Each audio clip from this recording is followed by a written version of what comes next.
Salmo 150. Louvado seja o Senhor.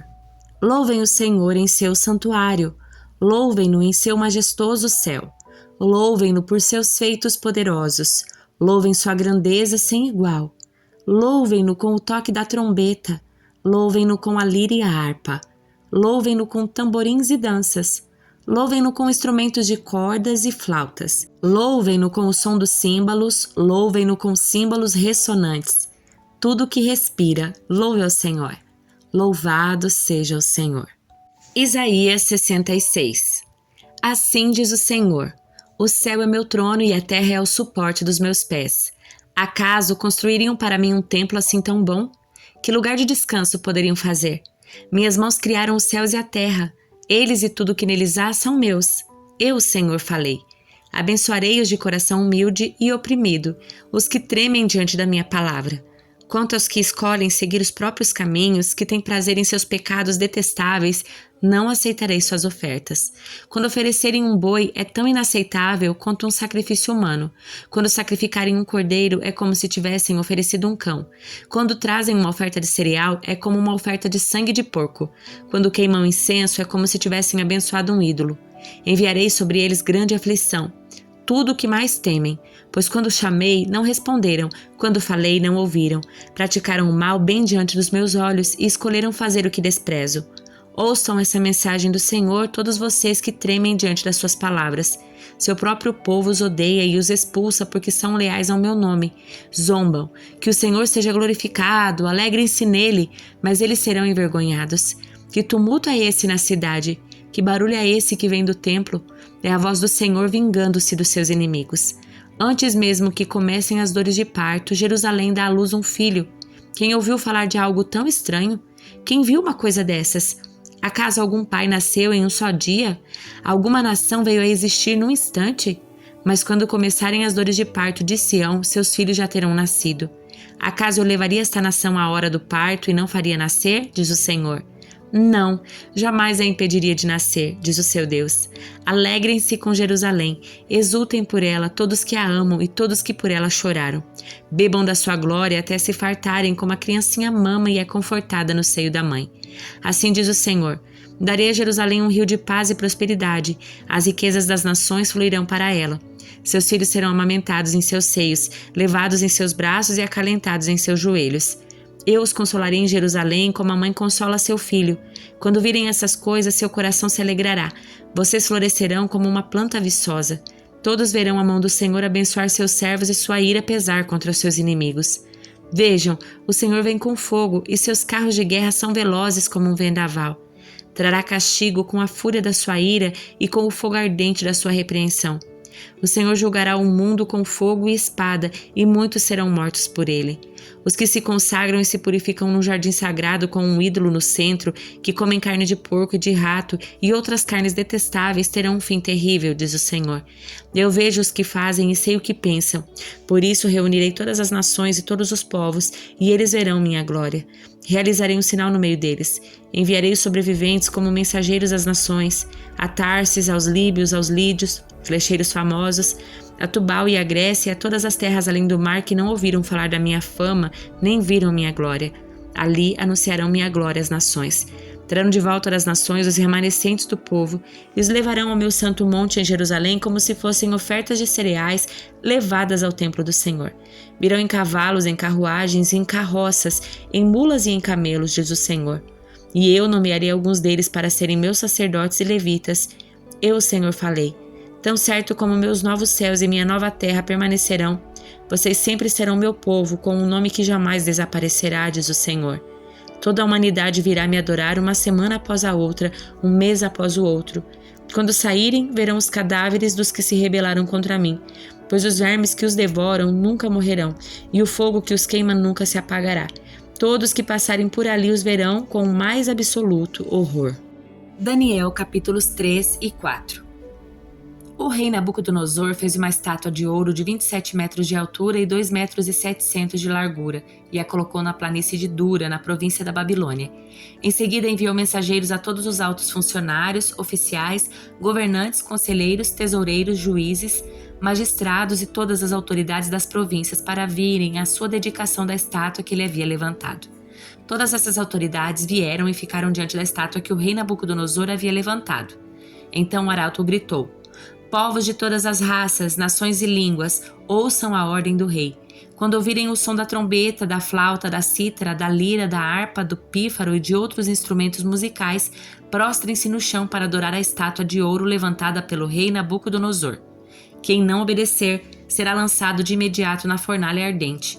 Portanto, ao som dos instrumentos musicais, todos, não importando sua raça, nação ou língua, se prostraram no chão e adoraram a estátua de ouro que o rei Nabucodonosor havia levantado. Alguns dos astrólogos, porém, foram ao rei e denunciaram os judeus.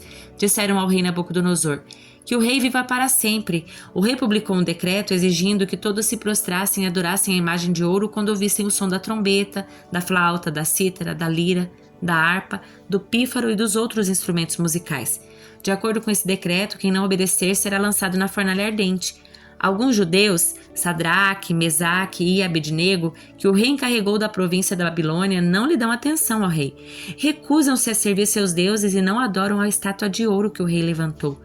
Então Nabucodonosor se enfureceu e ordenou que lhe trouxessem Sadraque, Mesaque e Abednego. Quando eles foram conduzidos à presença do rei, ele lhes disse: Sadraque, Mesaque e Abednego, é verdade que vocês se recusam a servir meus deuses e adorar a estátua que levantei? Eu lhes darei mais uma chance de se prostrarem e adorarem a estátua que fiz quando ouvirem o som dos instrumentos musicais. Se contudo vocês se recusarem, serão lançados de imediato na fornalha ardente. E então, que Deus será capaz de livrá-los das minhas mãos? Sadraque, Mesaque e Abednego responderam: Ó Nabucodonosor, não precisamos nos defender diante do rei. Se formos lançados na fornalha ardente, o Deus a quem servimos pode nos salvar. Sim, ele nos livrará das suas mãos, ó rei.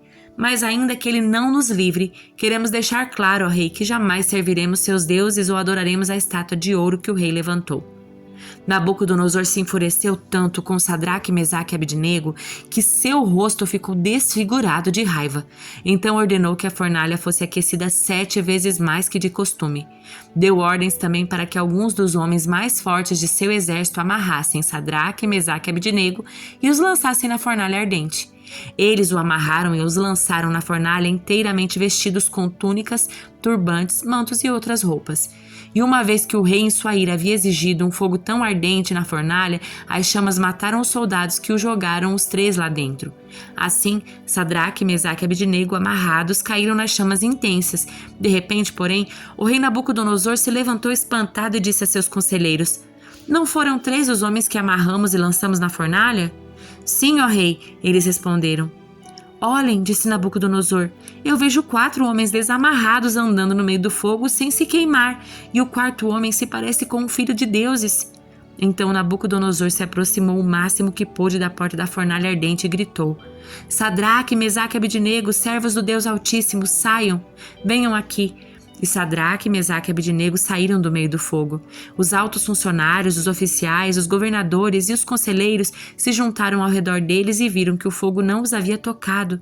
Nem um fio de cabelo da cabeça deles estava chamuscado e suas roupas não estavam queimadas, nem sequer tinham cheiro de fumaça.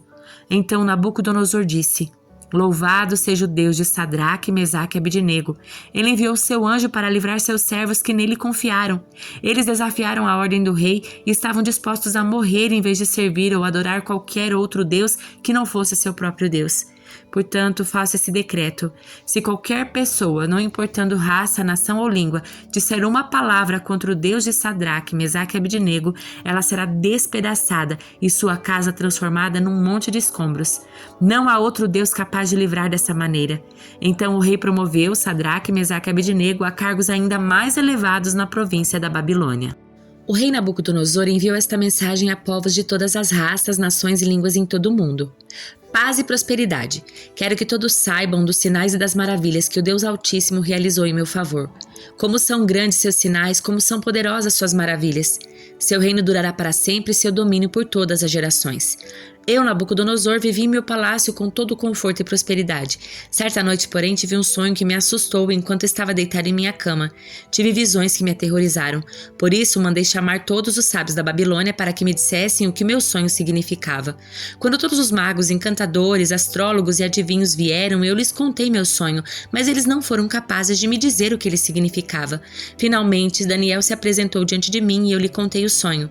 Ele se chama Beltesazar em homenagem a meu Deus e o espírito dos santos deuses está nele.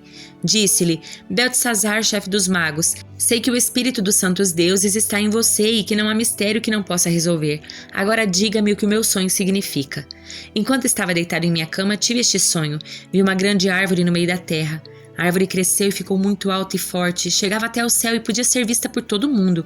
As suas folhas eram verdes e novas e ela era cheia de frutos para todos comerem. Animais selvagens viviam à sua sombra, as aves faziam ninhos em seus ramos. O mundo todo se alimentava dessa árvore. Então, enquanto eu sonhava, vi um mensageiro, um ser santo que descia do céu. O mensageiro gritou: derrubem a árvore e cortem seus ramos. Arranquem suas folhas e espalhem seus frutos. Espantem os animais selvagens da sua sombra e as aves dos seus ramos. Mas deixem na terra o toco com suas raízes preso com um anel de ferro e bronze e cercado de relva verde. Que seja molhado pelo orvalho do céu e viva com os animais selvagens em meio às plantas do campo. Durante 7 períodos terá a mente de um animal selvagem e vez de mente humana. Por isso, foi decretado pelos mensageiros, foi ordenado pelos seres santos para que todos saibam que o Altíssimo domina sobre todos os reinos do mundo. Ele os dá a quem quer, até mesmo a pessoa mais humilde. Beltesazar, esse foi o sonho que eu, o rei Nabucodonosor, tive. Agora diga-me o que ele significa, pois nenhum dos sábios do reino foi capaz de interpretá-lo. Mas você pode fazê-lo, pois o espírito dos santos deuses está em você. Ao ouvir isso, Daniel, também chamado Beltesazar, ficou atônito por algum tempo, atemorizado com o significado do sonho. Então o rei lhe disse: Beltesazar, não se assuste com o sonho nem com o seu significado.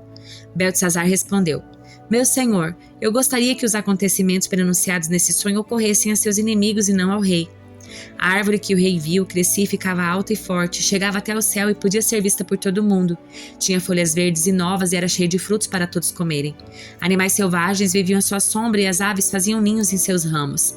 Essa árvore é o próprio rei, pois o rei cresceu e se tornou forte e grande, sua grandeza chega até o céu e seu domínio até os confins da terra. Então o rei viu um mensageiro, um ser santo que descia do céu e que disse: derrubem a árvore e destruam-na, mas deixem na terra o toco com suas raízes preso com um anel de ferro e bronze e cercado da relva verde, que seja molhado pelo orvalho do céu e viva com os animais do campo por 7 períodos. Este é o significado do sonho, ó rei, o que o Altíssimo declarou que acontecerá a meu senhor, o rei. O rei será expulso do convívio humano e viverá nos campos com animais selvagens. Comerá capim como os bois e será molhado pelo orvalho do céu. Viverá desse modo por 7 períodos até entender que o Altíssimo domina sobre os reinos do mundo e os dá a quem ele quer. As raízes e o toco, porém, foram deixados na terra. Isso significa que o Senhor receberá seu reino de volta quando tiver aprendido que o céu domina. Ó rei Nabucodonosor, aceite meu conselho. Pare de pecar e faça o que é certo. Deixe seus pecados para trás e tenha compaixão dos pobres. Quem sabe então o rei continuará a prosperar. Tudo isso, porém, aconteceu ao rei Nabucodonosor. 12 meses depois, ele caminhava sobre o terraço do seu palácio na Babilônia e disse: Vejam a grande cidade da Babilônia. Com meu próprio poder construí essa cidade para ser o centro do meu reino e para mostrar o esplendor da minha majestade. Enquanto essas palavras ainda estavam em sua boca, veio do céu uma voz e disse: Esta mensagem é para você, rei Nabucodonosor. Você não governará mais sobre esse reino, será expulso do convívio humano, viverá nos campos com os animais selvagens e comerá capim com os bois. Viverá desse modo por 7 períodos, até que entenda que o Altíssimo domina sobre os reinos do mundo e os dá a quem ele quer. Naquela mesma hora a sentença se cumpriu e Nabucodonosor foi expulso do convívio humano. Passou a comer capim com os bois e foi molhado pelo orvalho do céu. Viveu desse modo até seu cabelo crescer como as pernas das águias e suas unhas se parecerem com as garras de pássaros. Passado esse tempo, eu, Nabucodonosor, olhei para o céu. Minha sanidade voltou. Louvei e adorei o Altíssimo e honrei aquele que vive para sempre. Seu domínio é para sempre, seu reino por todas as gerações. Comparados a ele, os habitantes da terra são como nada. Ele faz o que quer entre os anjos do céu e entre os habitantes da terra. Ninguém pode detê-lo, nem lhe dizer: por que fazes essas coisas? Quando minha sanidade voltou, também recuperei minha honra e a majestade do meu reino. Meus conselheiros e nobres me procuraram e fui restaurado ao meu reino com muito mais honra que antes. Agora, eu, Nabucodonosor, louvo, glorifico e honro o Rei dos céus. Todos os seus atos são justos e verdadeiros e ele tem poder para humilhar os orgulhosos.